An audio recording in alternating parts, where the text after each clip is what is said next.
It's a cornerstone of mid-1980s fantasy adventure that blurs the line between reader and hero. Bastian, a shy and imaginative boy, looks to escape from his troubled reality, bullies, grief, and a distant father by diving into a mysterious book he finds in a dusty bookstore. As he reads in his school's attic, Bastian becomes immersed in the magical world of Fantasia, which is being consumed by a dark force called the Nothing. The story of the book centers on Atreyu, a brave young warrior tasked with saving Fantasia and its alien ruler, the childlike Empress. But as the tale unfolds, Bastian realizes he's more than just a reader. He's part of the story itself, and only he can help restore hope and imagination to both worlds. What do Wes and Alexis think of this meta fantasy? Find out as they ride their luck dragon into their review of The Neverending Story on View the Right Thing. Let's all go to the lobby. Let's all go to the lobby. Let's all go to the lobby to get ourselves a treat. Hey, welcome to another episode of View the Right Thing. I'm Wes. I'm Alexis. Hi, Alexis. How are you? Hi, Wes. I'm good. Yeah? Good. Yeah. That's good. I'm under the weather. Yeah. Pardon my Sorry. voice, everybody. It happens. We're still a little low tech, and my voice is jacked up, but that's okay. So you, my friend, I haven't seen you in like weeks. I know. So tell me about what you were recently up to. I went on a long-awaited vacation with my mom. The last time we went on vacation was when I was 21. Oh, wow. So it's been a long time. Yeah. Or like 5 years, whatever. No, we did a trip to Greece. And we started out in Santorini, which my mom really wanted to go to. Mm-hmm. We went on a cruise, but the cruise didn't go to Santorini, so we started out there first. Oh, okay. And we did a Virgin cruise, which chef's kiss. Really? Uh-huh. I hear so many people say, don't go on a cruise. I'm not a cruise person. Yeah. But Virgin Voyages is one of the best cruise lines I've ever been on. For also, there's no children. I'm just joking. There are no children. That's great. On this cruise. The cruise I went on with Jeff's family a little while ago was a Royal Caribbean. Oh, yeah. And it was riddled with children. So Riddled. You just don't go in the pool. There were children in the walls. They're everywhere. But it was really wonderful. The cruise took us to Kotor, Montenegro. I understand these are not in Greece. There were just two that weren't in Greece. Kotor, Montenegro, Dubrovnik, Croatia. So I got to see the stairs of shame. Okay. If you know from Game of Thrones. Game of Thrones, yeah. That's great. Shame. I love Kotor. It's so old and historical, and I just love European history. It was really beautiful. Mm-hmm. Dubrovnik, fantastic. We went to Corfu in Greece, which is where Prince Philip was born. Elizabeth's husband. Yeah. And then other people, famous people lived there that I don't know. The Durrells of Corfu. It was a famous family. My mom watched the Durrells of Corfu on, I think, Amazon Prime. Okay. She watched it 3 times, and this woman does not watch shows more than once. So she watched the full series 3 times. Oh, wow. So she was very excited to go there and see where they were from or where they had moved to. I get that. The number of times I've talked about Tombstone. I mean, right. I get it. Yes. I tried to tell her to watch something again. She's like, I've already seen it, but she loves this show. So yeah. Awesome. And then we ended the trip in Mykonos. Oh, yeah. Which is one of my happy places. So which place is the Mamma Mia place? Is that Santorini? That's Santorini. Yeah. And we saw Mamma Mia. Yeah, the movie. In Santorini. Yeah. Yes. There was this outdoor theater that I had been to Santorini a couple years ago with Jeff and his family. Yeah. And I saw this sign that said, Vulcan Cinema, Mamma Mia, every day. They only play Mamma Mia every single day at 8:00. Wow. And when I was looking for the like looking for what to do on this trip, I was like, let's see if they're still playing Mamma Mia every day. And they are. Yeah. And it's really lovely. It's like this outdoor restaurant, and they have a section set aside for the movie, and they give you your own headset so that it doesn't disturb the neighboring area. That's great. And it was adorable. Like Yeah. anytime a song would come on, there are lights on the sides of the headset, and you just see these headsets bopping back and forth. Like at one of those silent raves. Yes. Yeah, that's It did awesome. end up becoming a little bit of a silent disco at the end where people started singing. Oh, wow. And I would like take my headphones off. I'm like, yep, I can hear the people singing along. That's funny. Yeah. Did you eat any good food? I did. I had Tell me about the food. baklava. Oh. Because in Europe, I can eat wheat. Right. I can't eat wheat here. Yeah. Do you have some spanakopita? I did. I love spanakopita. I had spanakopita. I had cheese pie, which is essentially a spanakopita without spinach. It's just cheese and phyllo dough. Sign me up. It was so good. Flaky crust and cheese. I'm into it. Mm-hmm. What else? I mean, I was really all about, I had some Greek gelato that had baklava in it. Oh. It was fantastic. That was in Corfu, and we had a little tour guide. Not a little tour guide. We had a little tour with a tour guide, and he goes, "You need to go to Papa Christo's for gelato. It's the best gelato on the island." And we're like, "Great, we'll go there." Nice. Mm-hmm. Meredith is really into baklava cheesecake. What? Apparently that's a thing. I'm not a cheesecake guy, so I don't know. You're not a cheesecake guy. Not really, no. Oh, no. But if it were baklava cheesecake, would you be a cheesecake guy? I don't know. You should try it. I'll try it. I don't like sticky things. Oh, no. Yeah. Oh, so you don't like baklava, do you? Not really. Oh, but no. I love that other people love it. I love that people get joy from it.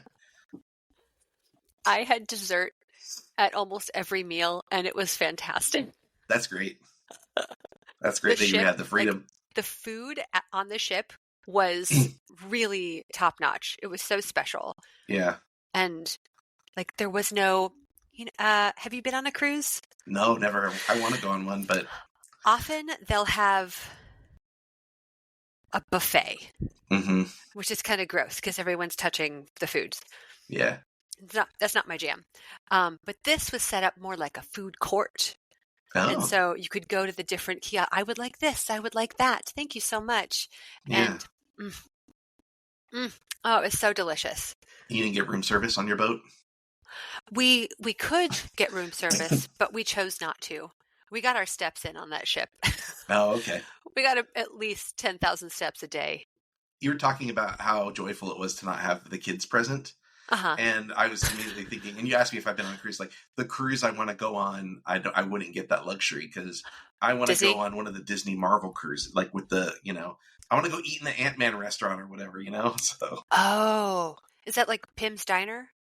I don't know if it's like that. I don't know if it's actually Ant-Man's restaurant. I just know there's like, it's like a show kind of like there's something, a storyline going on while you're eating and the walls are screens.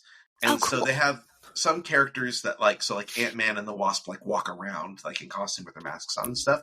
But then they got some of the actors from the MCU. So like, Iman Vellani, who plays Ms. Marvel, she'll just like walk on screen and like be part of the story. And like, Captain America, Sam, will show up and he'll be part of this, he'll be on the screen and be part of like what's happening in the storyline. So, that's so cool.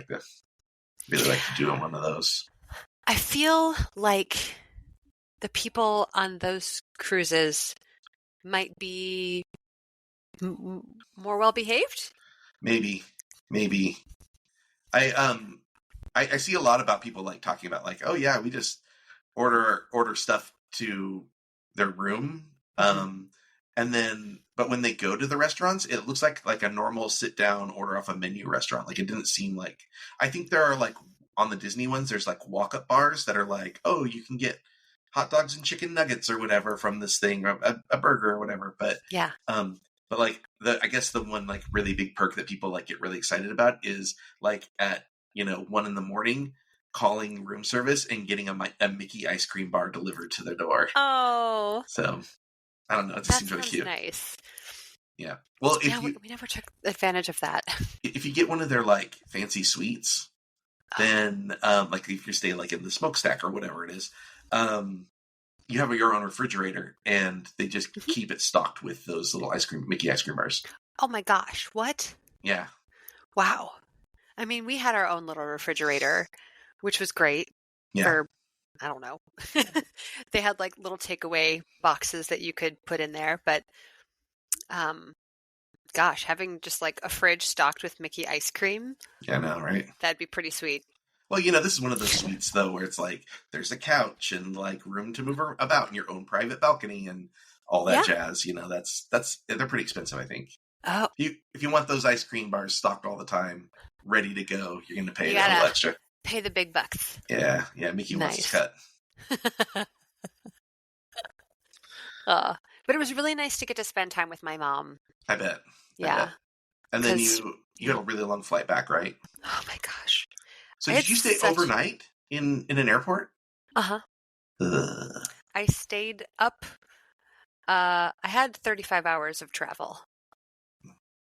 It was how short how short would it have been if you didn't go through Chicago? 12. Oh wow. So like more than double. Well, yeah, more than doubled. Almost tripled your well, because we had the direct flight from Athens to Chicago was like twice the price. Oh, and boy. So we opted for a layover in Toronto. Oh, did you go to Tim Hortons? There was no Tim Hortons in our part of the airport. I know. I was like really jonesing to go and try and see if they had the special thing. Yeah. But I got distracted. My mom got some salt scrub on the ship and put it in her carry-on. Oh yeah. And Canada considers salt scrub a liquid. Oh. I don't understand why. We got it through in Athens. Yeah, Athens was like, not our problem anymore. They took away my nail file in Athens, but it didn't take Mom's salt scrub. All right. So I was, in the amount of time that I could have gone, like maybe searching for a Tim Hortons in our area, I was ordering my mom another salt scrub. Oh. So that she didn't have to worry about not having her brand new salt scrub that had not been opened yet. Oh. Yeah. That's a bummer. Yeah. But, she didn't have to worry about it. I was like, you're fine. It got to her the next day. I was like, don't stress about it, Mom. She's salty and scrubbing right now as we speak. Yeah, she is. So I'll have to visit my aunt and uncle in Montreal, and maybe I can get that thing. Yeah. Well, it's funny. There is a Tim Hortons here. Oh. I just haven't had a chance to go to it. I keep saying I'm going to. But, when you feel better. Yeah, maybe when I feel better. Yeah. Yeah. Well, yes. Not much to report on this end. Oh, baseball is we're in the swing of things, so to speak. And so I'm really enjoying that. My team is tied for first in the division right now. Nice. And about to start a 3-game series with the team that they're tied in first with. So, who are they tied? Fucking Houston, the cheating Astros. I don't care. If we have a listener that's a Houston fan, go fuck yourself. Fucking cheating Astros. My dad's been sending me updates about the Cubs. Apparently yesterday they were in the wild card playoff, and they clinched today. He goes, postseason, baby. Yeah. Well, the problem for the Cubs is that they're in the Brewers division, and the Brewers just have been so dominant that like the first is not even going to be in the. They can't hope for first. The best they can do is hope for as high a seed as they can in the wild card, and go from there. We have a slim shot at not even having to play in the wild card. And I'm like, what? Nice. 2 weeks ago, we were like, oh, please just keep the wild card spot. And now we're like, oh, we might be one of the top 2 teams in the league. That's so awesome. Yeah, it's very exciting. Don't you love when that happens? Yeah, well, and we got Cal Raleigh, who hits stupid amount of home runs. He's at 56 home runs. Oh my gosh. He tied Griffey for the most home runs ever in a single season by a Seattle Mariner. He beat Salvador Perez's most home runs by a catcher. Nice. And then he broke Mickey Mantle's record of most home runs by a switch hitter. Yeah. Wow. He's the real deal this year. Hell yeah. And he won the home run derby? Like, come on. That's pretty dope. Yeah, pretty exciting. So yeah, that's what's going on in my world. I'm all about that baseball. Yeah. Oh boy. Well, should we talk about trailers? Do you want to talk about a trailer? Yes, we watched the trailer. What did we watch? We watched the trailer for the new Anaconda film. Yeah. Starring Paul Rudd and Jack Black. Yep. And it's funny because you said, I've never seen Anaconda before, and I haven't either. So no I think J-Lo's in it, maybe. Back when she was an actress. Yeah. I guess she's still an actress, but... Yeah. Actress. So what'd you think? I actually want to see it. Yeah. It looks really funny and silly. Yeah, I knew it would be a little more up your alley. I mean, it's horror, right? Which sort of seems like a tick against it for you. Right. But then it looks so funny that, yeah, I was like, I think it's probably going to be up your alley. Mm-hmm. I mean, kinda, Jack Black and Paul Rudd. How yeah, can you go wrong? I think it'll be in the same kind of vein as like Cocaine Bear, you know? I still haven't seen it. Oh, it's fun. It's silly. It's super silly. It was on the plane coming home, and I decided to watch indie films instead. What'd you watch? I watched Am I Okay with Dakota Johnson. Yeah, okay. Really good. And also My Old Ass with Aubrey Plaza. Yeah. So good. There's something about crying on a plane. I love crying on a plane. I don't. I'm like, don't look at me, weirdo. It's staring at me. I cried on a plane reading a comic book once. I was like, oh. Was it Spider-Man? Yeah. Yeah. So my favorite writer, Dan Slott, wrote more Spider-Man books than anyone. And when he was leaving Amazing Spider-Man to go off and do other books, it was kind of a big deal. And so he wrote this huge arc that like fixed some past mistakes that other writers had done, and then sort of was like a really nice send off for like a last message for Peter Parker from the writer, I think. And they killed off a long running character, like a character that's been in Spider-Man since the very first issue. Oh wow. And they had a funeral for him, and I started crying on the plane. I was like, God damn it. You were connected to the character. Yeah. That's totally understandable. That writer has made me cry twice. I've only cried twice reading a comic book, and it's both have been Dan Slott. He's really good at writing these like tearjerker moments. The other is he wrote a really great run of The Silver Surfer, which if you all you know from Silver Surfer is from seeing Fantastic Four, go read Dan Slott's run. It's like a departure from all of that stuff. And it's a really unique, beautiful sort of love story that spans galaxies and time. It's wonderful. And when I got to the sort of I don't want to say twist at the end, but when I got to the end, I was just like, oh, it's so beautiful. I didn't see it coming. Aww. So yeah, that book also won awards. That Silver Surfer. He wrote one really great one, issue 9 or 11 or something of it, and it's sort of like, you remember Choose Your Own Adventure books where it'd be like you'd be reading and be like, well, if you take this path, turn to this page. Not quite like that, but it felt innovative like that. Nice. There was like a path with arrows. So, normally you read a comic book from top to bottom, left to right, right? But there was a path with arrows that were going all over through the book. And when you got to the end of the book and to the last page, to follow the path, you had to like turn the book upside down and then start reading the book back the other direction. Cool. It was awesome. I mean, like, what a great writer. What a great That's writer. awesome. Yeah. Books can be really powerful. Sorry about this lighting on here. If we release this on video, I apologize, folks. I'm just going to do this a lot. Yeah, he's really great. I met him once, and he signed a bunch of books. Nice. And didn't charge me for them. I understand he often will do like donate $5 to this charity, and then I'll sign as many books as you want, kind of a thing. And I think his thing is now like 5 books. I don't charge you for it. I'll sign 5 books. If there's nobody else in line behind you, I'll sign more. So like you could get in line or whatever. But yeah, he was like, "You want me to tell you a secret about this cover?" And I'm like, "Yes." He was great. He's a great guy. That's awesome. Yeah. I don't know how we got there. Talking about crying on a plane. Crying on a plane. Yeah. Yeah. I don't remember. I think lately when I watch stuff on planes, I just like, my go-to is The Office. I watch reruns of The Office. Oh. Because it's sort of like, I've got a 2-hour flight or whatever, right? Oh, that's, X number of episodes of The Office. I just go to that and I can rewatch. It's always like season 5 or whatever of The Office. Like, it's always weird, random seasons. I don't know.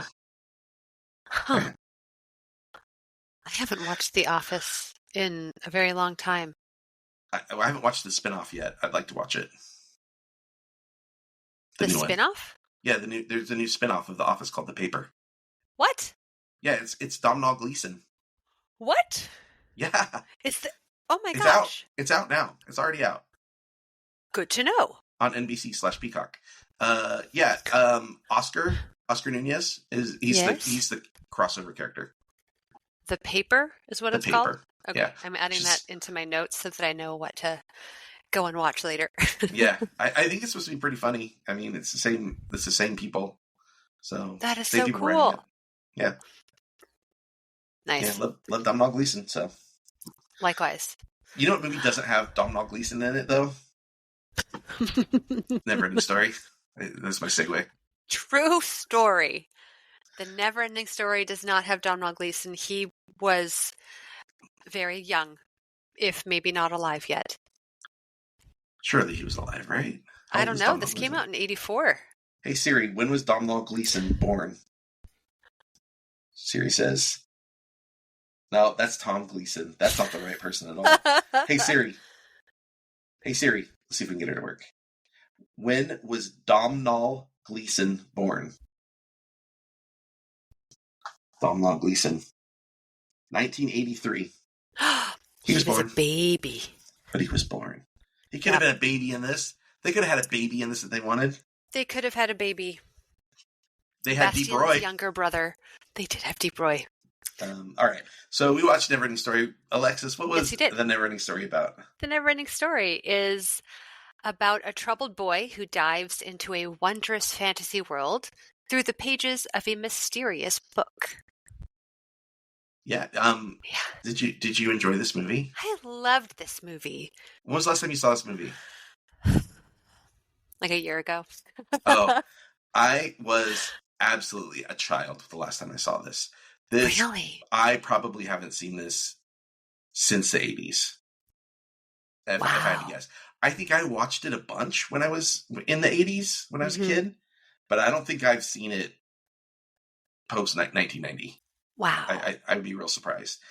So it was really interesting, like knowing what the story was, but not remembering everything about it. And then sort of having like nostalgia, like, oh yeah, I remember this. I remember like the soup, the batwing soup the lady makes, and she eats the worm. I was like, oh, I remember this so vividly now. Right? Yeah. Oh my gosh. Okay, I lied. It probably wasn't a year ago. It was like more like 3 years ago. But still, as an adult, you've seen it. Yes. So you loved it. I liked it. I loved the nostalgia of it. I would be really happy if they remade it, I think. I mean, you know that they made the Neverending Story 2 and the Neverending Story 3. Yeah. With that man, that boy who killed himself. Jonathan Brandis? Yeah. Yeah. Well, you know why they didn't bring back the other two is because there was big lawsuits over the Neverending Story, and so it took so long for them to get to the point where they could make a sequel that the actors had aged out. The girl, the childlike empress, she wasn't going to do it no matter what. Like, she was like, I don't want to be an actor. She thought she was auditioning for a play, by the way. She didn't know she was auditioning for a movie. What? Yeah. And then and she had to do auditions in New York and LA and then Germany. Yeah. So, that's wild. And Barrett Oliver just didn't want to do it anymore? Well, he was too old to play the part. Well, Jonathan Brandis was a teenager. I don't know. That was the thing. Was supposedly he was aged out of it. That's so lame. I think. What's his name? Barrett Oliver. I think he did stuff well into the 90s. Yeah. So I mean, I don't think it was he just didn't want to be an actor. I think it was just the timing was no longer right anymore. Yeah. So at the time that they made this movie, it was the most expensive film produced outside of either the United States or the Soviet Union. I believe that. It had a budget of 50 million Deutschmarks, which is only 27 million in the US, but still. That's still for the at 80s? That time, yeah. For 1984? Yeah, it was probably made in 83, so still. The most expensive film Germany had ever produced. Incredible. Yeah. The author of the book, Michael Ende, his story is really, really interesting. So his father was a famous painter, and he grew up in 1930s,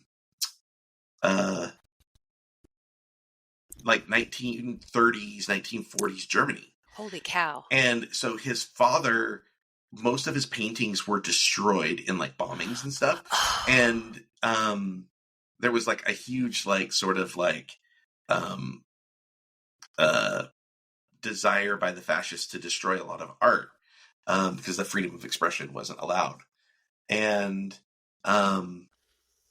so the whole story of the Neverending Story actually kind of applies to the things that the author sort of saw in his life as a child. His father was conscripted into fighting for Germany. Yeah. So pretty crazy. I want to say the Luftwaffe, but I'm not 100% sure about that. Wow. Yeah.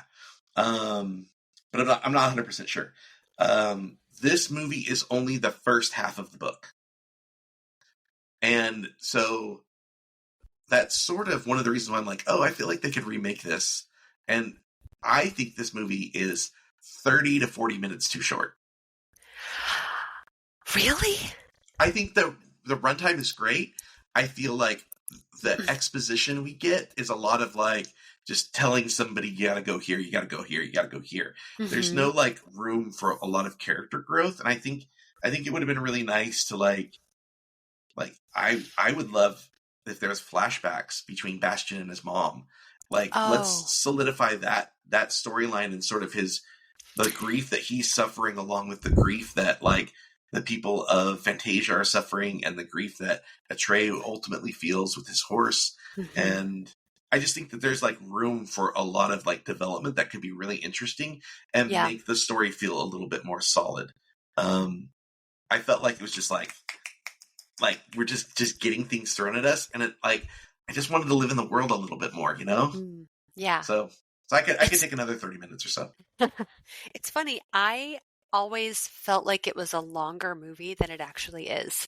Oh, really? There was a point where I had to pause and come back, and when I paused it, I was like, "Wait, this movie is only an hour and 40 minutes?" Oh, or something like that. The same thing happened to me. Shocked. Yeah, I paused it and I went, 40 minutes have gone by already? And that's another reason why it's you probably could have more if so much of the story goes by quickly. You probably could add a little more to your... I wonder how much they actually cut from the film. Well, the author hated the film. and ask that his name be removed from the opening credits. He's still in the closing credits, but it's not in the opening credits. He was super angry about the direction they took the film in, so he sued the studio. And this is where the lawsuits come in. Oh my gosh! Let me pull up my notes here. Sorry, my phone locked itself. Oh yeah, this is just my note that I'm taking as. I'll see if I can find some other notes later. But yeah, there was a big kerfuffle. He wasn't happy with it. Maybe I should save what happens in the book till the end, because it's really interesting, and it sort of applies to the background that I was talking about with like authoritarianism and what the deeper meaning of this movie is, like sort of like what is the nothing. But why don't we go with some of your notes, and maybe I can pepper some of that stuff in. I also have a theory of what the nothing is. Sure.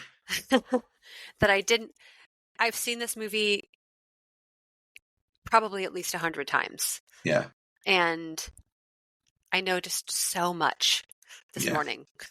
Yeah, I think there's a lot that's there for adults. I think that this movie weirdly is timed very conveniently for us right now in the world. But okay, what are your notes? Tell me your notes. Well, I start out with the moment the music begins, I get chills. With the song? With Turn around. That one? The opening song where it's. Well, I mean, that is the opening. That was the song for the credits. There's another song like. The score. The score. Thank you. Yeah. So there's a little bit of score, and then they start singing the song. Right. Sure. And Barrett Oliver is just a cutie patootie. Yeah, he is. He was Daryl. He was Daryl. Yeah. If you haven't seen Daryl, folks, check out Daryl. 100%. Yeah. His dad is such a boomer. It's like, push your feelings down and just keep going. Yeah. And we can't let mom's death be an excuse to not get the old job done. Well, Huh? Yeah, I know, right? Well, that was a very like, a pretty common like way to. I mean, like, we don't teach boys still to this day like how to express their emotions, and like if you were never taught that, you're going to pass that on to your children. Yeah, and it was a symptom of the era, and I think it's slowly his dad changing. Just like, oh, I can't believe you didn't do all of these extra things after losing your mother. Like, oh, you didn't do swim. You didn't sign up for swim, and you didn't do this. And I'm like, man, this boy lost his mother, and he's just grieving, and his dad just pushes it down. I think so. I have a couple feelings about that. So first of all, Gerald McRaney, character actor, love him. He's been in some really great things. Probably the thing that most people would recognize him from now is This Is Us. Oh, what? Really? Oh, yeah. What do you think? Maybe some other stuff? I don't know. I haven't seen This Is Us, but I know him from Major Dad. Oh, okay. Yeah, I mean, I think today's audiences probably don't know what Major Dad is. That's kind of what my dad looked like in the 90s, by the way. Major really? Dad. And so people would tell me that all the time. Your dad looks like Major Dad. But yeah, so I love Gerald McRaney. Also, I don't understand people's fascination in the 70s and 80s movies with drinking raw eggs. I don't get it. Rocky did it. This guy does it. What the fuck, you guys? Like, orange juice and a raw egg. Yeah, just disgusting. Like, I don't get it. Some people like don't like pulp.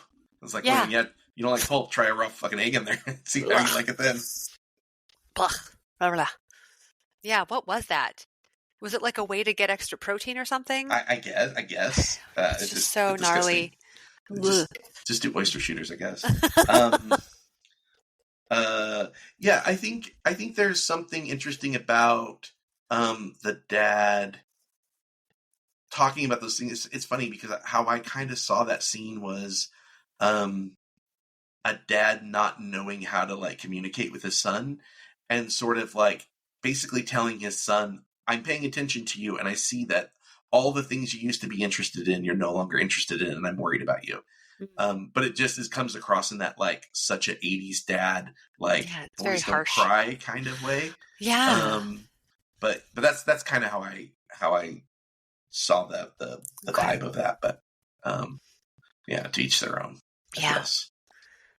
And I feel so sorry for Bastian, because like first off, his dad won't listen to him, and then he's bullied by those 3 little asshole boys, like for no reason. Those kids. So it feels like he's getting it from both sides. That's another thing I kind of wish that they had juxtaposed a little bit. Is I wish they would have juxtaposed the 3 bullies into the story. Like I think it would have been really nice to see like into the book story. Yeah, to help Bastian sort of like there's this weird thing where you're sort of supposed to buy that Bastian picks up on what's going on at some point, but I don't think there's enough in there. I mean, eventually they just flat out tell him. Yeah. And maybe that's there because there's not enough throughout the story to kind of connect them together. So I wish there had been some more things, some more identifiers that, like, I don't know if Atreyu needed to have a disapproving father or anything, but it might have been neat if there would have been some, like, 3 little goblin guys getting in Atreyu's way kind of a thing. Might have been kind of cool. Yeah. Huh. Interesting. Because I was like, one's got, like, big square backpack, and one's got a leather jacket, and one's got an orange hat. I was like, okay, we're going to see that later, because I hadn't seen it in a long time. I was like, oh, we didn't see that at all. That's so interesting. I really want to read the book. Well, I don't know. That makes me not want to say too much about the book, because it's okay. I know a huge portion of the story anyway. Yeah, but and apparently it's not exactly like the book. Where the second half goes is kind of what I was going to cover. Because I think awesome. that sort of follows. I think it's a little bit of a bummer. I suspect. Oh. Yeah. Okay. Well, we'll get there. We'll cover it. I'm intrigued. All right. What are your next notes? I love that Bastian is able to. What did I write? This was at like 4 a.m. I love that he's able to connect with the bookstore owner over all the books that he owns, because the bookstore, he's like, oh, you don't know, you just play your video games. And he's like, I have this book, and I have this book, and this book, and he's like, oh, okay. He was like, I have books, and he's like, comic books, and I was like, how fucking dare you? And just like the way the bookstore owner lights up with the subsequent books that Bastian mentions. Yeah. Well, they're. Oh, sorry. Go ahead. Go ahead. No. Well, I know he mentions like Treasure Island. Mm-hmm. What else does he mention? I mean that book in like I think was like the first Odyssey. One. Yeah. Right. Like so. Like the hero's journey is sort of what like he's telling him that like this is who I am. Yeah. And also Treasure Island, like that hero's journey is from the kid's perspective, right? Oh, so, yeah. It's about a child who's like faced with difficult decisions of friendship over morality. Mm-hmm. And so I think it's interesting that those are kind of the stories that I feel like you mentioned. Yeah. Yeah.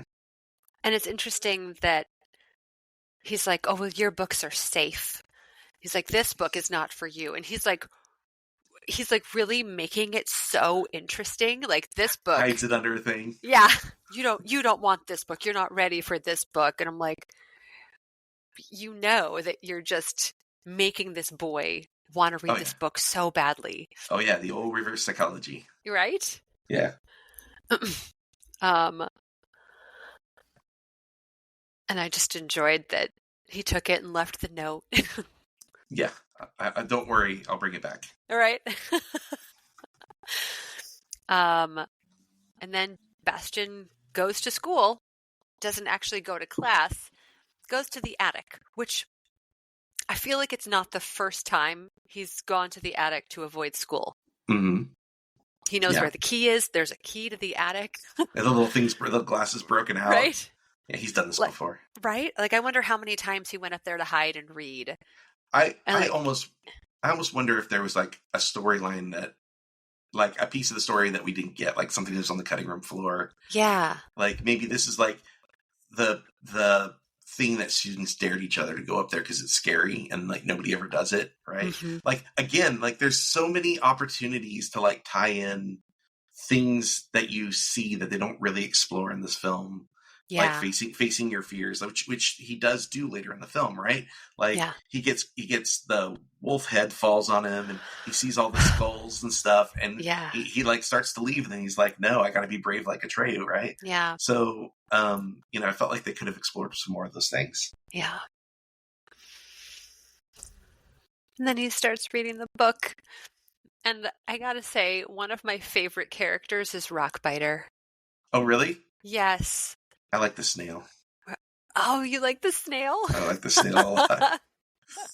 I mean, the flying bat that falls asleep while he's flying is also quite amusing. But there's something about the Rockbiter where he's like, my hands are so strong, and I couldn't hold them. And what did I write? It's heartbreaking. You think he's going to be this big, scary dude, but he's just a big softy. Oh yeah, he shows up and like they're all afraid, they're all hiding, and he's like, "Can I sit down?" Can I hang out with you guys? I'm lonely. And I noticed this. I never considered this before, but he's made of rocks, and he eats rocks. Yeah. So is that like a little weird? I don't know. Like cannibally? I don't know. And it's really funny / interesting to watch Deep Roy like watch his mouth move, but that is definitely not his voice. No, they dubbed a voice in for at him. All. Yeah. Yeah, he's not on camera a lot when he talks. No. Like I was watching his mouth. I'm like, wow, they did a really great job syncing that up. I mean, that's what they do at ADR. Yeah. Yeah. But they did a very good job. Yeah.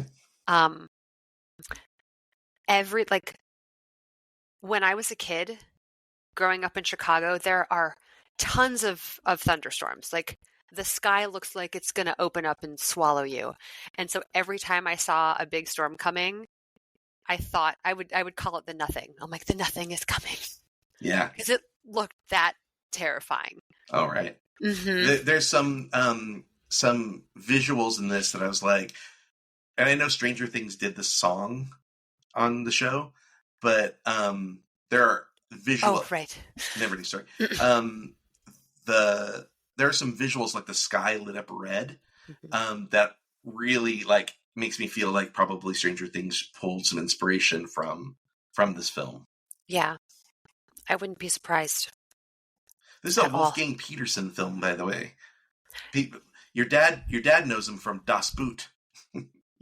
Dads love that film. Boot. Yeah. What is Das Boot? It's like a German submarine film. The boat is what it means. Oh. But most like we would know him from like this or Outbreak. Okay. Really? He did the movie Troy. Oh, with Brad Pitt. Perfect Storm, Air Force One. Oh my God. So yeah, so that's Wolfgang Petersen. Wow.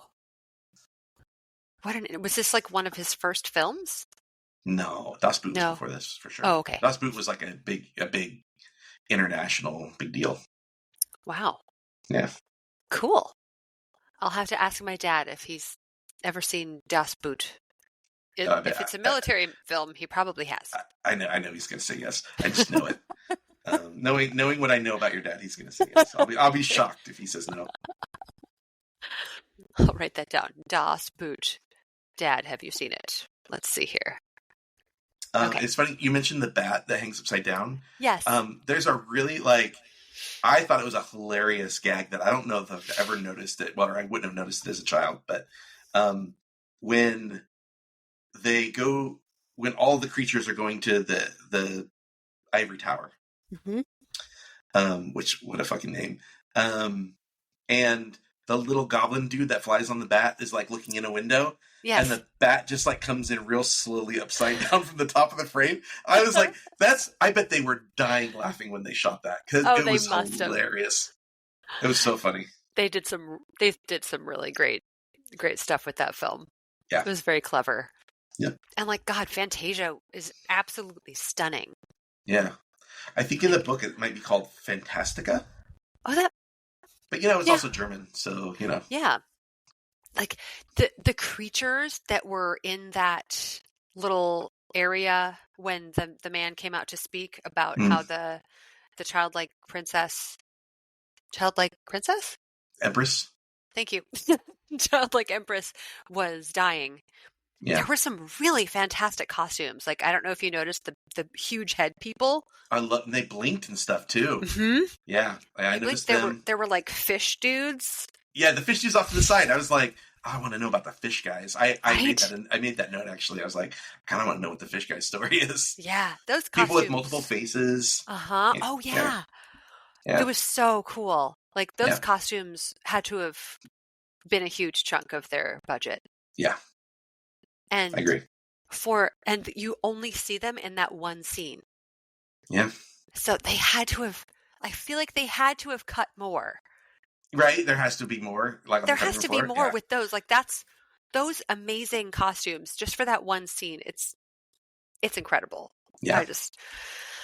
I love them. I bet there's a 4-hour cut somewhere in this film. Oh, I wish. I wrote this. When I was younger, I desperately wanted to be the Empress. And I would walk around. I would find like drapey necklaces. I just noticed I have this next to me. But like I would wear necklaces on my forehead. The unibrow works for you. Just pretending that I was her. Yeah, like a little fake diadem. Yes.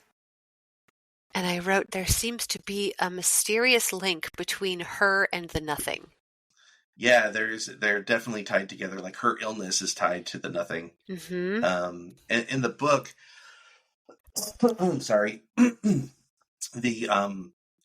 people like lose their minds when the Nothing shows up.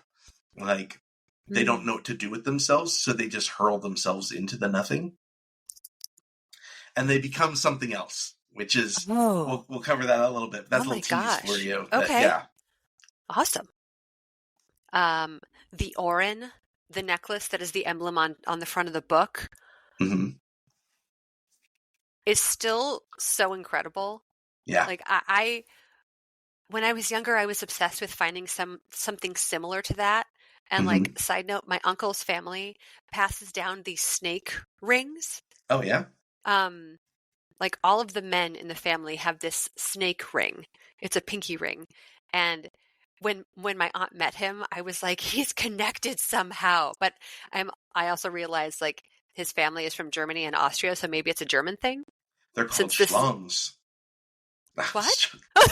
In Bob's Burgers, Mr. Fischoeder has a coat of arms for his family, and it's snakes. And when he has them over for Thanksgiving, he's like, no, they're not snakes, they're called schlongs. And Linda goes, oh, look at all the schlongs. Well, I wonder if snake symbolism in Germany means something. Oh, yeah, I don't know. Yeah, because they weren't eating their own tails. They're like eating each other's tails, too. It's like they're well, I mean, there is this sort of like this it's so hard to talk about some of the stuff because I don't want to just like go into all of it and then go back to like notes. Remind me about the snakes later. Well, it's gonna be good, people. If you're listening, it's gonna be worth it. Do you want me to remind you about snakes at the end? Yeah, that's great. Okay. When I tell you about the rest of the story. Okay. Cool. There we go. Okay. What was my next thing? I said, oh my God, the wolf. I was terrified of the wolf. Gamork, yes. Yeah. Terrified. Like as a child, I would always have to pause, leave the room to like reset myself. Sorry, because pause. It scared me so much. That's when you paused? No, I like that you said pause. Oh, yes. The wolf scared me. I'd have to pause. Pause. Yeah, the wolf, Gamork, just so evil.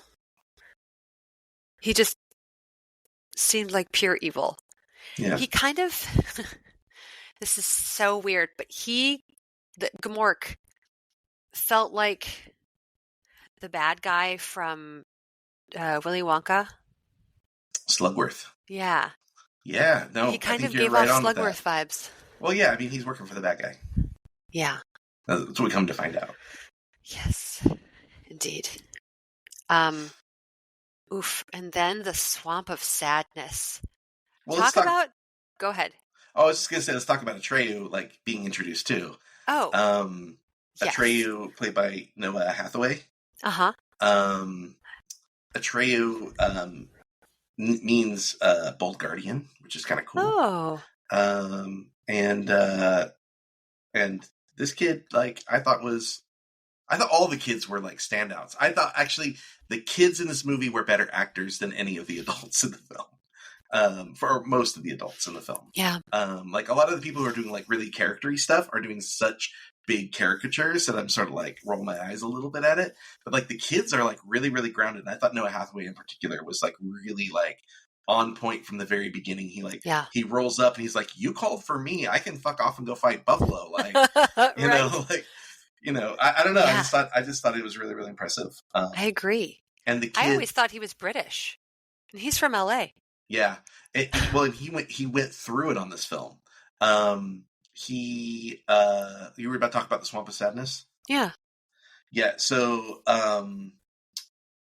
in that film, because there's things that like pull people, like essentially like an elevator underneath to like lower and drop people down. And in one of those scenes, his foot got caught on the elevator and pulled him under, and he drowned. And by the time they got him back up, he was unconscious. Holy crap. Yeah. Oh my God, yeah. That's terrifying. The horse also, one of his horses threw him off and stepped on him. Oh God. Yeah. Oh my God. There's another injury, but we'll talk about it at the end. Oh God. Okay. Oh my God. Yeah, Noah Hathaway was really fantastic. Yeah. Like he had such beautiful levels. Yeah. Yeah. And I think the thing that you're probably going to talk about, Swamp of Sadness, the thing that you got to talk about, but no one wants to talk about. The scene that traumatized children everywhere.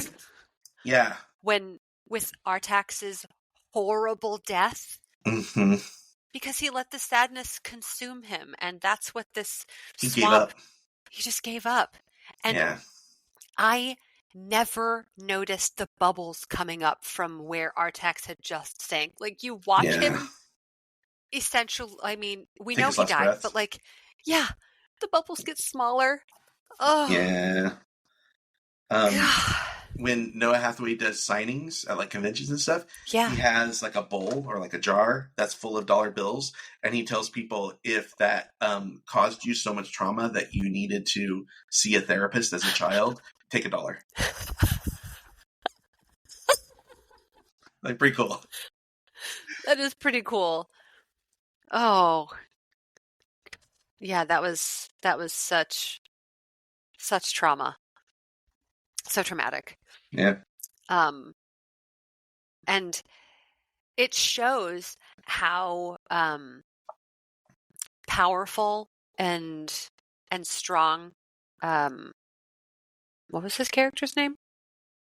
Atreyu? Atreyu, thank you. Yeah. Artax was just in my head. Like the band?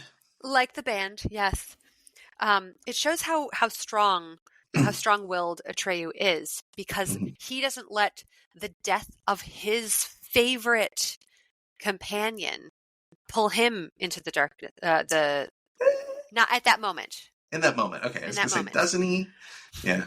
That's because then he finds Shell Mountain, which is really Morla, the enormous turtle, who's allergic to Atreyu. Boys, yeah. And I always have found it so funny that Morla keeps sneezing and knocking him off the tree that he's climbed up to speak to. Yeah. I don't know if Morla is what Morla is. Morla is a creature. Yes, a turtle thing. Yeah, like gender-wise. It's just... Oh, sure. But You what was I think going that's to where say? they keeps climbing back up? I thought it. I noticed how gross it was that Atreyu is just covered in snot. Yeah. Snot and mud. Yeah. Um, Looked like it might have been fun to shoot. right? Yeah. Right? Gosh. It was just it's just fun to watch that scene. Yeah. between he and Morla.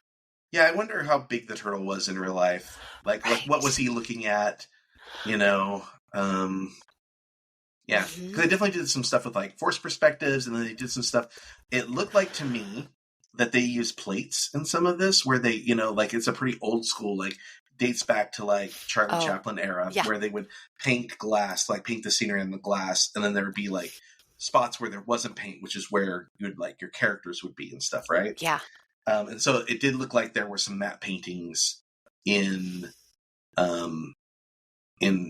a few places. There was a little bit of blue screen as well. Oh. Yeah, I mean, I think the flying. Like when they're in space, yeah, there's definitely some when they're flying. But like when he first gets to the first gate, and you see him walking, the camera's in front of him, like from the gate's perspective almost, but he's like looking at him straight on, and there's like space and stuff in the background. Very, very clearly, like not there. Oh yeah. Oh yeah. Like, and nowadays, I'm sorry. Go ahead. I was going to jump. I was just going to say, well, nowadays they would use like, the volume, the big giant. That's what they use for like the Mandalorian. It's just a big screen. He's not on a planet, right? And they build very little of the set now. They just like build a little bit of like the ground in front of them and some rocks and some scenery. But then like all the like cliffs and stuff, instead of putting that in post-production, it's there. He's like acting in front of that stuff. So, so that's what they would use nowadays, rather than the green screen. Yeah, they did a very great job with setting the stage. Yeah, a lot of mixed media. It was pretty good. What was your next note? What was it? I said, "Oh wow, the Southern Oracle was 10,000 miles away." Yeah. And Bastian spent the whole day reading just up to the Morla section. Yeah. And what did I say? I love that he just goes back up to the attic, because he goes down to see that the school day has ended, and he goes back up to continue. And it's really perfect that a storm begins right at that moment, because it sets the perfect mood. And then the wolf head falls on him, and it just like thrusts him back into the story. And it's fascinating how the story coincides with his thoughts. Yeah, it like links them together. Yeah, it really is a special book. Yeah. And I think that it's a way for him to deal with his trauma. Oh, for sure. For sure. I think that's a big piece of it. Mm-hmm. And so we've just seen the Gmork, the evil wolf. Almost as Atreyu is walking back through, that's when he's walking back through the swamp of sadness, and he just feels like, how can he, without his horse, travel 10,000 miles? Yeah. Before the childlike empress dies, and Falkor swoops in. Yeah, he gets lucky. He gets lucky with his luck dragon. Yeah. And it says after he was unconscious for days and nights. Yeah. I hadn't remembered that he was that exhausted. And yeah, I had vaguely remembered like when the Urgel, the woman who makes him, she's from like Willow and stuff. That's why. Okay. Yeah, that's why you just makes it. When she makes him her batwing soup and she talks about it, I remembered that he had been nursed back to health by this woman over time. And I remember as a kid going like, well, how did he eat the soup if he's unconscious? But right, she probably just like poured it down his throat. Yeah, rubbed his throat. And those two, that husband and wife, they remind me of Billy Crystal and Carol Kane from The Princess Bride. Yeah, because he calls her a witch. Yeah, a wench, something. Yeah, but the the way they play off of each other reminds me of Princess Bride. 100%.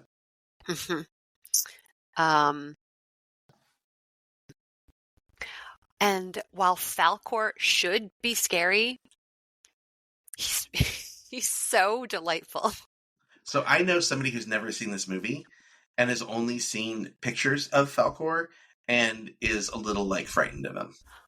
Is a little like, he looks scary. Oh no! And I know what I said was, no, he's actually really gentle. Like I think that's like the best way I could. Yeah, the best way I can describe it is like he's just gentle. Yeah, and doesn't look like a dragon at all. He looks like a dog with scales. You know the thing about the scales though that I don't like is they always look like bubbles to me. They don't look like scales to me, and that like icks me out a little bit. They look more like fish scales than reptilian scales. Yeah, for sure. Yeah, they're like shiny that way too. Mm-hmm. Yeah. Yeah. I always compare long-bodied white dogs to Falkor. Sure. Like, did you ever meet Lisa's dog Daisy? No, I don't think so. She was a little baby Falkor. That's cute. Love those. Let's see. So Falkor was able to take Atreyu 9,891 miles. And that's how far his luck dragon took him. And I love how he goes, never give up and good luck will find you. Yeah. Well, that's going to go with the thing we're going to talk about in a bit, about sort of the meaning of the nothing and sort of the larger theme at play. But yeah. Well, and what was the lady? Urgurk? Urgle? Urgle. There we go. When she's giving Falkor his shot, she says on a couple of occasions, if it has to hurt, if it's to heal. Yeah. And like what a good line, right? Oh yeah, those are some serious words. Like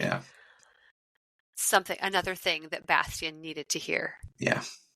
Yeah.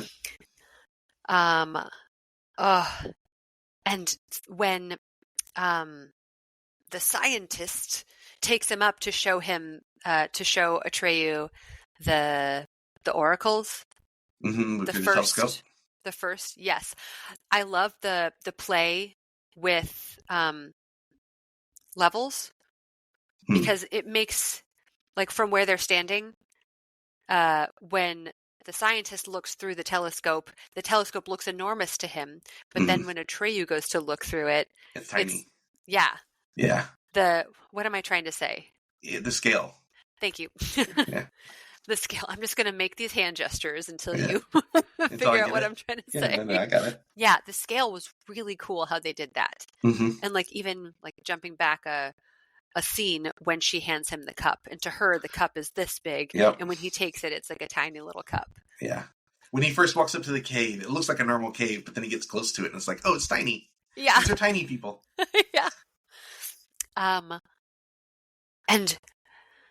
gosh, Atreyu, who I would imagine is a young teenager.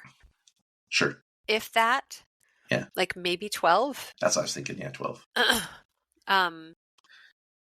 And he's watching this knight attempt to go through between the statues, the oracles. He has to experience yet another trauma of watching someone get murdered by these. I always considered them evil. Like, I thought those were evil statues. But at the same time, one of the things I wrote, the eyes stay closed until someone who doesn't feel his own worth tries to pass by. Exactly. So it's like less evil and more just like robotic, right? Like they have a programming and. Well, and it's such a commentary on how important it is to believe in yourself. Yep. Like, these are things I've never watched this movie with the intent to dissect it, and so I noticed so much more. Yeah. On this viewing. Yeah, like understanding your self-worth and Yep. Believing in yourself. Well, and you notice that how does he survive? Because he stops believing in himself partway through, right? Yes. And they open their eyes and they shoot at him. And how he survives is with the help of others. He hears Bastion. He hears the other guy. Mm-hmm. Yeah. So I think that's also an important lesson. Mm-hmm. It was just really very special. What did I write? The magical mirror. So when he gets, he's made it through the first 2 statues, and then there's this magical mirror, and it shows us who we really are. Mm-hmm. So the fact that it shows Bastion, I feel it's Bastion who needs to learn this lesson and see how strong he really is. For sure. And then the magic of the book is just overwhelming. Yeah. And he throws the book. Screw this. He's like, what did I get myself into? Yeah. Well, I think he's fine with that, but yeah, I think there's like a little bit of a theme, like Coriander kind of talks about how you have safety, right? You have the safety of anonymity. Like in today's terms, we would like consider that like an online avatar, right? So it's like you can hide behind your username or whatever. Right. And he has the safety of not actually being Captain Nemo or being Robinson Crusoe.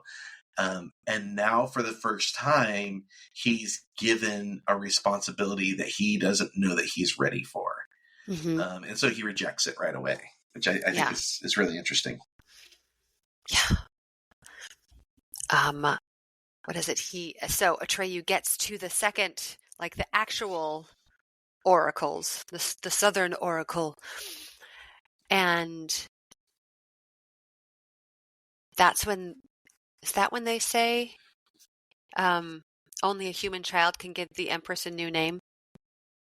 Or is the Empress telling him that? No. Okay. No, they learned that because like it's weird. So they learn pretty early on that the goal is to give her a new name. Mm-hmm. And Bastion almost immediately is like, my mom's name. Like, my mom had a beautiful name. Yeah. I have some feelings about it. We're going to get there. Yeah. It is an interesting name. Mm-hmm. So what did I say? Only the human child can give the Empress a new name, and the nothing is soon to be everywhere. And I write, oh my God, realization. Atreyu losing his beloved Artax is like Bastion losing his mom. And the Empress is also like his mom dying from the nothing, which I imagine is probably cancer. And if only he could give her a new name and have saved her life, his mom. Sure. And I said, but nothingness feels all-encompassing and suffocating, and it feels like a terrible storm you can't escape. Very astute. Well, and I think there's multiple things at play. I think there's like a meaning in the story, in the writing, and sort of what those things mean at large and what they mean for Fantasia. And I think the other side of it is what you're talking about, which is what it means for Bastion. And I think you're totally right. I don't know if she died from cancer or what, but I think like to me the point of like it's okay. So there's again two sides of this. So there's Fantasia and then Bastion's world. Mm-hmm. And for Fantasia to survive, it's almost like a prophecy. They have to have this thing done. And for Bastion to survive, he needs to make some acknowledgments on his end, and sort of the idea of like naming her and it being his mother and sort of speaking about his mother and sort of like remembering her and putting a name to it, I think is like, that's the thing that makes both things survive. Right. Yeah. Because a lot of times when you are faced with that sadness, like you're talking about, like, you lose so much like memory.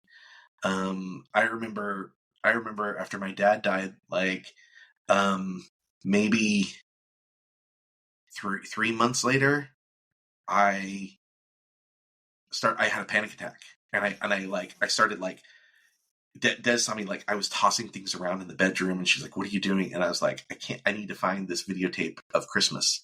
I need to find this videotape of last Christmas." I couldn't remember what my dad's voice sounded like, and I it broke me. It just absolutely like destroyed me.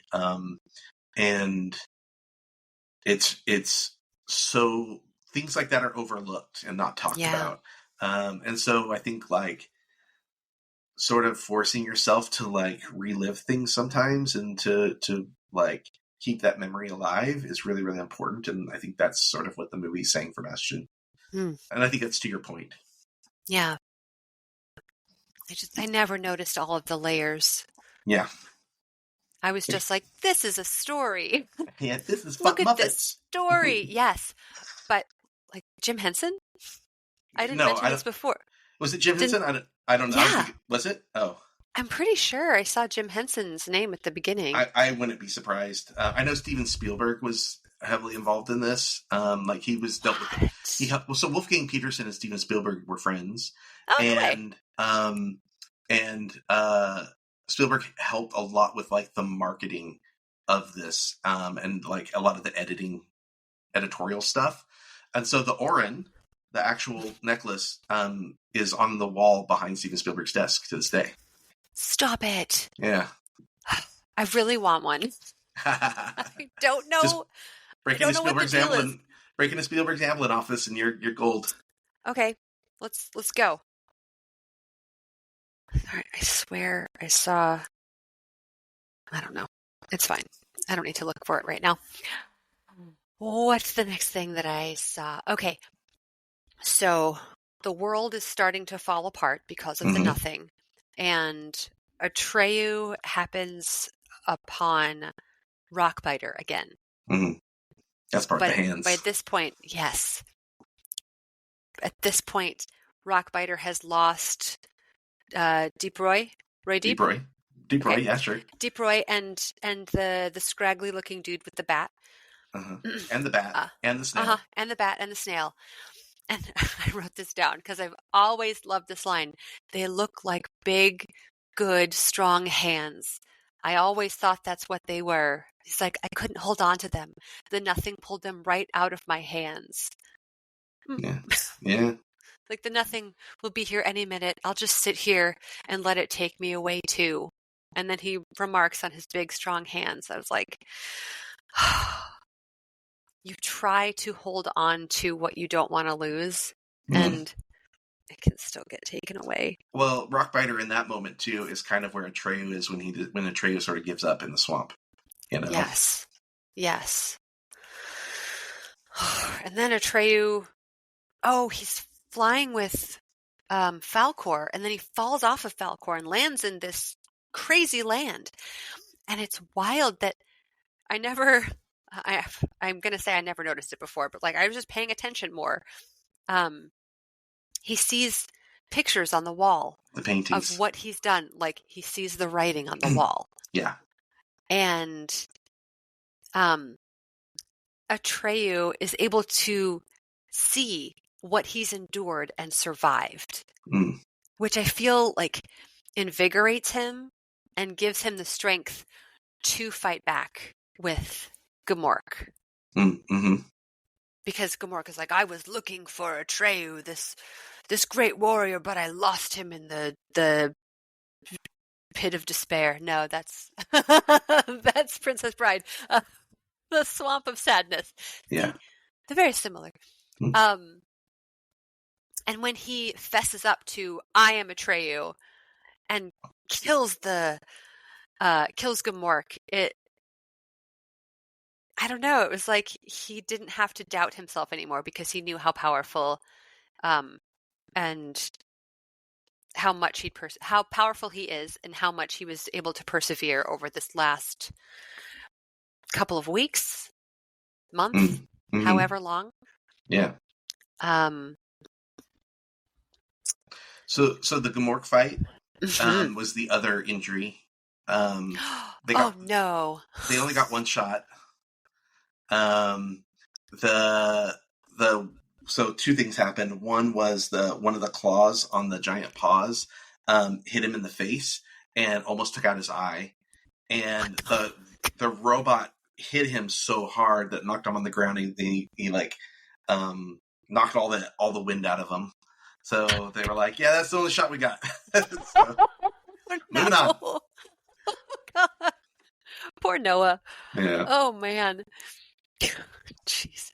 Yeah, that scene terrified me. Yeah, same. Ugh. I also grew up with a book about wolves and bunnies. I should try and get my mom to figure out what that was. That had a horrific wolf death in it. It's like a children's book, but it's like one of those like 70s children's books. So they were like not afraid to like scar children. Yeah. I just remember like wolf with like its tongue hanging out in blood underneath it. Yeah. Oh, God. That was pretty graphic. Wait, it was a child's picture book, and it showed. It had words. Okay. It was about like collecting mushrooms or something. I don't know. These wolves wanted to eat these rabbits, and they tricked the wolf and knock him off a cliff or something. And oh my God! Yeah. Anyone who's listening, if you know what book this is, please let us know. Yeah, let us know. Yeah, Alexis really wants to read it. I kind of do. She's like, "What scarred Wes as a child? Why is he the way he is?" The 80s. Yeah, we're all the 80s. Okay. Okay. Atreyu finally gets to the childlike empress, and she tells him that Fantasia is the world of human fantasy, and it's dying because people are beginning to lose their hopes and dreams. It is the emptiness that is a despair that's destroying the world. And people who have no hopes are easy to control, and whoever has the control has the power. And like, if that isn't a fucking powerful thing to hear. So that's the thing, right? So like, this is like an anti-nihilism story, because this writer literally watched this happen as a child and watched art be destroyed, and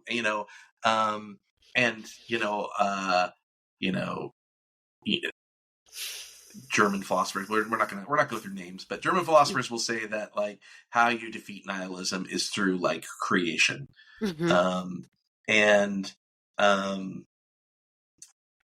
Like Bastian's sad and he's going through his thing, and there's a lot of parallels that like apply to Bastian's story.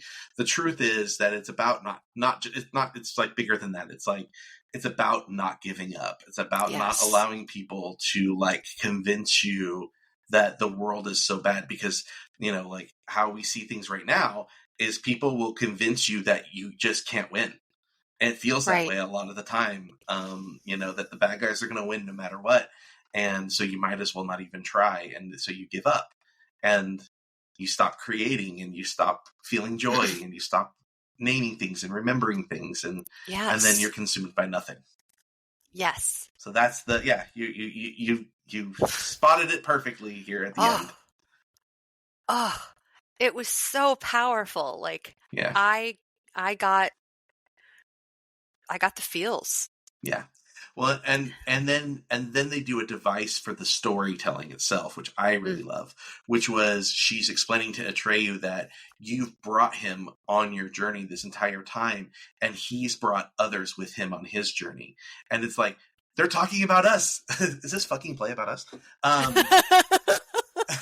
So it's like what a cool, like, kind of trippy, like Inception-y, like the audience is watching Bastian, but only because Bastian took us on the journey, and Bastian is watching Atreyu only because Atreyu took Bastian on the journey. It's just that's such a weird nesting Russian doll thing, but I think it's really brilliant, a brilliant device. Also, I think would be really interesting to find new ways to tell that story and utilize that in a new way. Would be really fun. Yeah. Like, we really were all experiencing the story together. Yeah. Whoever owns the rights to this, hit me up. I got ideas. Oh my gosh. I would love to see your rendition. Oh man. Really, truly. I got ideas.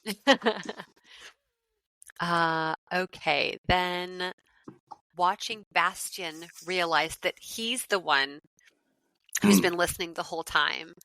She goes, he doesn't realize he's part of the never-ending story. He simply can't imagine And that one little boy could be that important. Oh, yes. yeah. And then she just looks straight down the lens, man. Mm-hmm. It's awesome. So powerful. Yes. And he like still has his dad in his ear. Like, no, I have to keep my feet on the ground. And I don't know why. When she's like, Bastian, call my name. Like her face contorts, which is understandable because she's about to fucking die. Yeah. And I just love, he's like, all right, I'll do it. I'll give you a name. Like, then do it. Moonchild. Yeah. Okay. So his mom's name was Moonchild. Yeah. And so, like, here's the thing. Mm-hmm. If I was doing this, and I was gonna be true to this, I don't know if her name is Moonchild in the book, and so that's what I can't imagine that it is. I kind of think it might have been. What? Like, right? Like that's such a hippie name. Hey Siri, what year did the book The Neverending Story come out? Let's see what she says. 1979, right? So, like, oh my god, it was really new when. Yeah, oh my that's god. what I'm saying. That's what I'm saying. I'm not surprised. Wouldn't it surprise me if, like, this is like there's some sort of idea that his mom was a hippie during the Vietnam era. What? Right? Was it? Okay, the author. The author was German. Was German. Okay. Yeah. So, you know, it doesn't surprise me that her name is Moonchild. So if I was doing this, and if I wanted to be true to the story and keep it Moonchild, you got to have some scenes about there have to be flashbacks throughout the film, tying the kid and tying the, like, showing how the dad used to be when he was with the mom, and how Moonchild was the pet name that his dad had given her. Oh. Right? Yeah. Call me Warner Brothers or whoever the fuck owns this. Come on. Oh, man. That's if you're going to keep it Moonchild. I mean, there's a lot of other ways to do it. I want to know. Now I really need to read this book so that I can know what was her name really Moonchild? If it is, cool. So you talked about something a little bit earlier, like the snakes. We talked about the Orin and the snakes. So we're kind of at the end. We can talk about that, and then we can get to the very, very end. Yeah.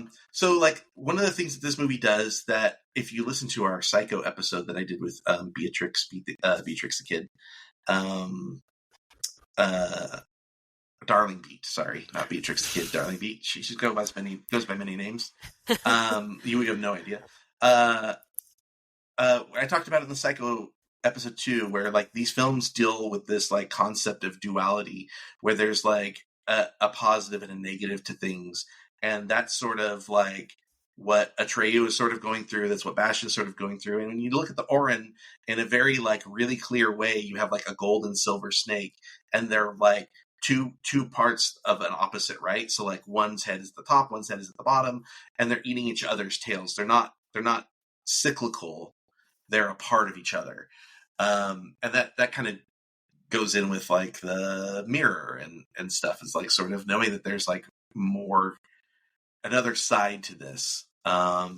So I don't know. I just wanted to bring up the sort of, like, common theme that they use in film, which is duality. So yeah. Good movie. It's such a good movie. Okay, the last thing, when Bastian gets Falkor, which he makes his wishes. So awesome. The more wishes you make, the more magnificent Fantasia will become. And I wrote, God, what an amazingly beautiful message. Yeah. With Bastian riding on Falkor. It's the first time in the entire movie that we see Bastian truly happy. Oh, yeah, he's stoked. Yeah. And I love that he's flying through. Was it Berlin? It kind of looked like. No, I think it was Vancouver. Really? Yeah, they shot some of it in Vancouver and some of it in Germany. Okay. It's just great seeing him flying on Falkor's back, and the adults are like, "Holy shit!" and, like, just hiding, dropping their coffees and stuff. Yeah. Yes, and he finally gets to, like, one up those 3 little asshole boys. Yeah. So for the filmmaking side of things, for the people that are here for that, so they shot that on a helicopter back, like what they used to do back in the day. Now they use a drone. So they shot that on a helicopter, and they That's actually why papers were flying. Oh yeah. Okay. They had to close off 12 square blocks of the city because they had to fly so low and so close to the buildings that it was considered super, super dangerous. So it's really funny that there's like kids running and stuff in these shots because Right. it's like ultra dangerous. But yeah, nothing happened. But I don't know, it's just kind of cool. Wow. Amazing. Yeah. And that's it. That's all the notes I got. So a couple things. So the song. Yes. Turn around. So that is not featured in the German version of this movie at all. It's not. So it's only the score and that. Also, that song was a failure in the U.S. until the movie hit like VHS, and it got like a cult following after that. What? Yeah. I love that song. Yeah, it probably took probably a year after it had been out of the theater before the song took off. Wow. Usually, songs take off while they're in the theater. So right. Yeah. Oh, and then of course they sing it in Stranger Things. Yes, they do. Which I love. Many, many years after that movie came out. Oh yeah, yeah. So in the book, I'm gonna shatter some of your feelings about the end of this movie. Okay. About how magical and joyful it is that every wish he makes Fantasia better. He keeps being a part of Fantasia and keeps wishing. And you know what they say about power? Oh, Absolute power corrupts, baby. The childlike empress disappears, and he basically makes himself the new childlike emperor, and he loses all of his friends, and it becomes this really like kind of dark dystopian like message about like what too much power can do to someone. Yeah, it's real dark. I think I don't know how it ends, to be honest, but I think it's supposed to be a darker half. So I get why they only did the first half for the movie. Yeah. Yeah. I feel like the Neverending Story 2 and 3 are a bit darker. Yeah, I don't know. I didn't see them. They were also very weird. Yeah. Like they went there, which is fun. I kind of enjoy when entertainment gets weird.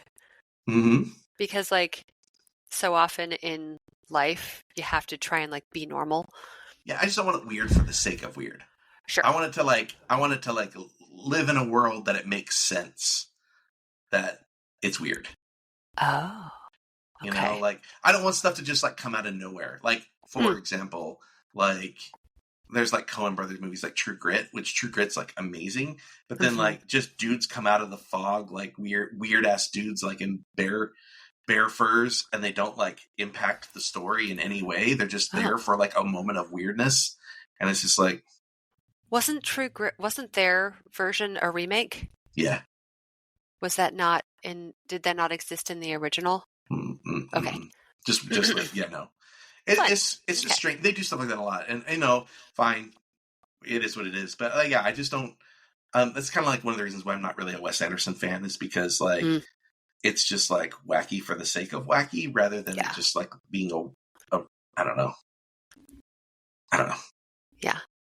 Did you watch the show Legion? I didn't. Everybody asked me that. I'm not an X-Men guy, so I couldn't get into it. I tried. I'm sorry to listeners who are big X-Men people. I don't give a shit about X-Men. Sure. And this show really wasn't X-Men-y. Yeah. I mean, I think I watched about the first 4 episodes of it. Okay. And it was just like, not for me. It got very different as the season went on. And then as the following 2 seasons, it let its freak flag fly. Yeah. And Aubrey Plaza. Yeah. I love her. It's weird. I like Aubrey Plaza. I think she's amazing. She's super talented. Mm-hmm. She's not a selling point for me for things. like I know a lot of people will be like, Aubrey Plaza's in that. I'm there, and I'm like, I get it, but like, I don't know, something about her just like I'm just like take her or leave her. I will say in Legion she was fucking brilliant. Yeah, I mean she's great in Agatha All Along. I still haven't seen it. She's great in Life Without Beth. Ingrid Goes West. She's amazing in. Yes. There's a really bad movie that she's really good in called The To-Do List. Oh. I didn't think the movie was good, but I thought she was very good in it. Like she's good in everything. I'm just kind of like, eh. But you know who I do love, who I've always loved, I've always said I've loved, but I don't talk about very often because he's never in big things anymore. But now he is. Fucking Noah Wyle. Oh my God! Love yes. Noah Wyle. We can talk about that in a second. We'll close out the show on Noah Wyle because I don't mind that. Any other things to talk about with Neverending Story? No. Yeah, I could. I mean, yeah. Would you recommend it? That's the question, I guess. I really enjoy it, and I don't know if it's because of nostalgia. Mm-hmm. But I think it would be interesting for people to view at least once. Yeah. Just to like take it in. The costuming, the art direction. It's a stunning film to watch. Yeah, I agree. So yeah. Music's I think good. people should watch it. The music is great. The sound, the score is just beautiful. I think it's a great study in that era of filmmaking for children, and I think that kind of along the things that I said, it's also a really great example of like thinking critically about how things could be improved. And I've talked before about are remakes okay? Like, I believe it's okay to remake a movie if you can say something new, or you think you can say the thing better. And I think you could. There's an argument that there is probably a method to being even more poignant and really driving people's emotions more. Because I think like as sad as like Artax is, it's like a little superficial. Because the only reason we really feel the way we do, I mean, we like animals, but like it's Noah Hathaway. Noah Hathaway sells that scene. We get no time with Artax other than him waking Atreyu up. Like we see them riding across the plains, and then he wakes Atreyu up, and then they're in the Swamp of Sadness, and it's like there's no character development between the two of them. We never see how they're best friends or any of that stuff. And so like I think there's things that could be done to improve on what they did, on what they executed. But fantastic movie. Also they gifted Noah Hathaway one of the horses, but he couldn't. It was like getting it to the U.S. and like the taxes and shit on it. They were like, we can't afford that, so they did end up taking it. But wow. Oh. Yeah. All right. Well, so that's the Neverending Story. Oh, do you want to say what the next movie is before we talk about Noah Wyle? The next movie is by one of my favorite authors, who I'm very distantly related to. Roald Dahl. I've learned this recently. It's not Roald. It's Roald because that's Roald. It's I don't remember what country his family's from. Okay. But The Witches.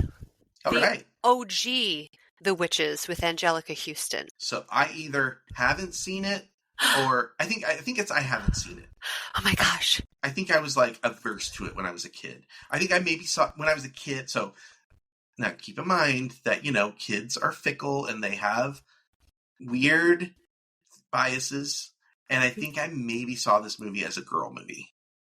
Oh my God. What? And now I'm like all in for, like, I love Barbie, like whatever. But back then I think I was like, oh, that's a movie for girls. Weird. Like the main character is a boy. I wouldn't know. I've not seen it. Oh my God. Rowan Atkinson has a bit role in it. It's. I have mixed feelings about Rowan Atkinson. I'm very excited. What'd you say? I have mixed feelings about him, but yeah, Okay. I think he's maybe not a great human being. Oh no. Yeah. Yep. Well, I know. Super talented guy. Very talented. I used to own every Mr. Bean episode Oh, Mr. Bean's great. on VHS. He has a great like one man show, Roman Atkinson Live. That's really great, and I have that on DVD. Like he's really talented, but I have over recent years learned that maybe he's not the greatest of maybe not the most progressive of people. Yeah. I don't get it when artists are that way, but whatever. Yeah. But you know who is a great human being? Noah Wyle. Noah Wyle. So I have loved Noah Wyle since like 1995, or maybe earlier. Is that when he started on ER? I don't know. Whenever ER came out. Yeah. Maybe it was 92. Who knows?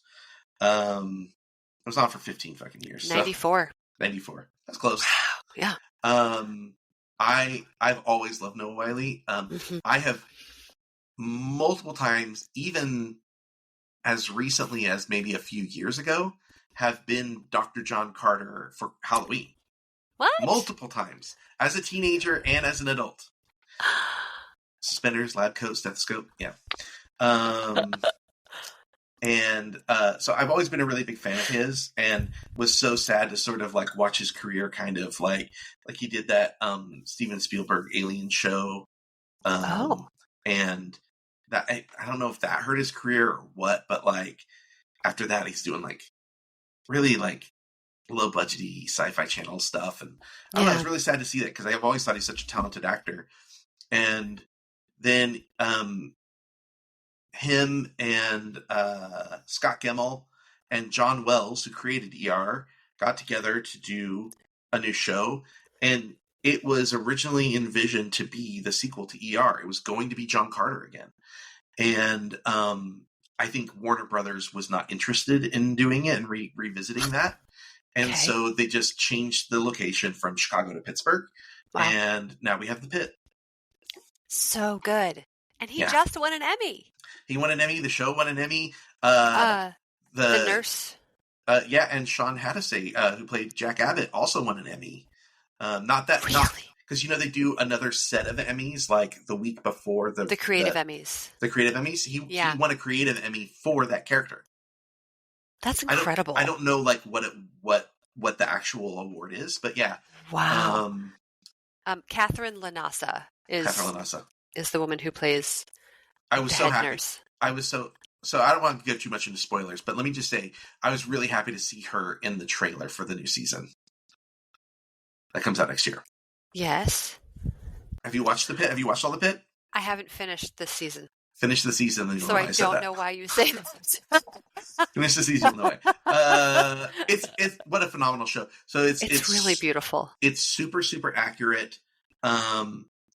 Like very medically accurate. It's the most medically accurate show that's been on TV. There are some things here and there that I think people have criticized, that doctors have criticized, but like it's very few and far between. They consult hospitals specifically to do the show, and when they have a scene where they're actually doing anything medical, that a doctor runs the set. So no way. So what happens is they all get ready and they say, okay, we're ready to shoot. A doctor comes in the room and the director steps out of the room, and the doctor runs the set from that moment on until they're done shooting it. And when they're done shooting it, the director comes in and says, yeah, we liked it, or no, we need to do this again, or can we shift this around here so we can see it better on the camera, or whatever. They talk to the doctor about that. So the doctor directs the actual medical stuff, which is great. Wow, that is so cool. And since we were talking about Noah Wyle, like this is a dude who like has spent years and years and years advocating on behalf of healthcare professionals, and has been arrested at protests on behalf of medical professionals. And, wow. he knows his shit, and just seems like just a really, really genuine, beautiful human being. And he does really great work. And I'm glad that he finally is recognized. And even though we're a movie podcast, I'm talking about it because he's that good. Yes. Wait till you finish it. Where are you at in it? Do you know what hour you're in? What time of day it is? I don't remember. I think I'm only 5 episodes in, so only 5 hours in. Wait till you get to 8. Once you hit 8, I really appreciate that it is, I never watched 24, but I appreciate that it goes hour by hour. Mm-hmm. And just seeing how level-headed he is, that Noah Wiley's character, Well, Dr. Michael Rabinovich. you haven't even gotten to the stuff where he earned the Emmy. You just I wait. haven't, but like already wait. I see it. Yeah, just wait. Once you hit hour 8, you'll don't make it a priority, binge it at that point. Like, don't spread them out anymore. Like, okay. I'm not saying like watch 8 through 15 all at once, but like don't leave large gaps in between. I think you want to just try and get through it. But like once you hit 8, Okay. that's when like all the shit starts getting real. And Gotcha. like I feel like I'm on episode 5 where the parents have to deal with the fact that their son is brain dead. Oh yeah, well, yeah. I mean that's taken a while. Yeah. That's a mini episode situation. Yeah. I don't know. I don't remember when it's resolved. Okay. Well, because yes, it has been going on for many episodes. When it's resolved, it's one of the most beautiful moments on the show, I think. Okay. It's really like it made me cry. I was like, this was how you do it. This is how you do it. Well, I'm really looking forward to watching the rest of it. Yeah, you're gonna cry a bunch. You're gonna cry sure. a bunch. Yeah, you're gonna cry so much before it's over. It. I mean, I cry watching Abbott Elementary. So yeah. Just wait. You just wait. Okay. We'll talk. Well, you should text me as you're watching episodes. Like, oh, I just finished this episode. This is what happened. What the fuck, or whatever. You know, like. Just... Okay, I'll let you know. Yeah. All right. Well, this has been fun. We're gonna do the witches next week, and until then, everyone. Let me find my mouse cursor before I say it. So, I can't find it. Where's my? Oh, there it is. Okay, I found my mouse cursor. Now I can say it. All right, everyone. Until next time, fun cinema.